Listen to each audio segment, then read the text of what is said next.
Все по-домашнему и с любовью. В Калтасинском районе уже 27 лет работает торговое предприятие, чьи сотрудники производят продукты питания. Выпечку, готовые блюда, полуфабрикаты и многое другое. У компании десятки магазинов по муниципалитету и многие представлены в столице. В общей сложности там трудятся более 300 человек. Благодаря субсидиям на сумму свыше 5 миллионов рублей предприниматели закупили современное оборудование. Подробности далее.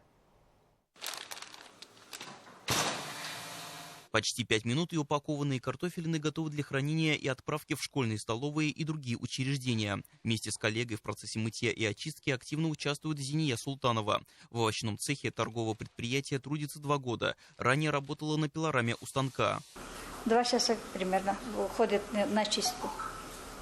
И вакуум где-то в час. Нравится мне работа. Хожу с удовольствием.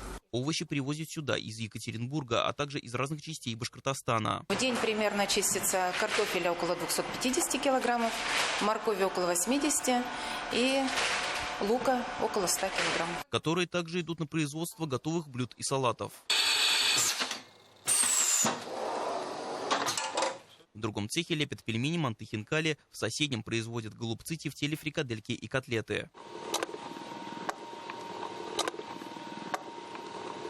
Для приготовления блюд используют все виды мяса, в том числе и по стандарту халяль, конину и индейку. Выпекают и хлеб, разные виды пиц, пироги на заказ, баурсак и многое другое. Отличаемся мы домашней кухней. У нас все по-домашнему. У нас все вкусно и по-домашнему. У нас девочки делают с душой. Ввели новинку и лишь с индейки. Естественно, это халялевская продукция. В последнее время участились вот эти просьбы. Продукты питания предприятия представлены в магазинах в Калтасинском и Бураевском районах, а также в супермаркетах местного ритейлера.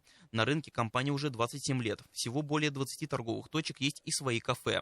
Коллектив состоит из более чем 300 человек. Руководители организации активно пользуются субсидиями. По линии Минсельхоза они получили около 5 миллионов рублей на покупку печей и оборудования для чистки овощей. Направление новое, которое мы в этом году запустили, это продажная сторона оптовой нашей продукции, и мы также объединяемся с местными предпринимателями.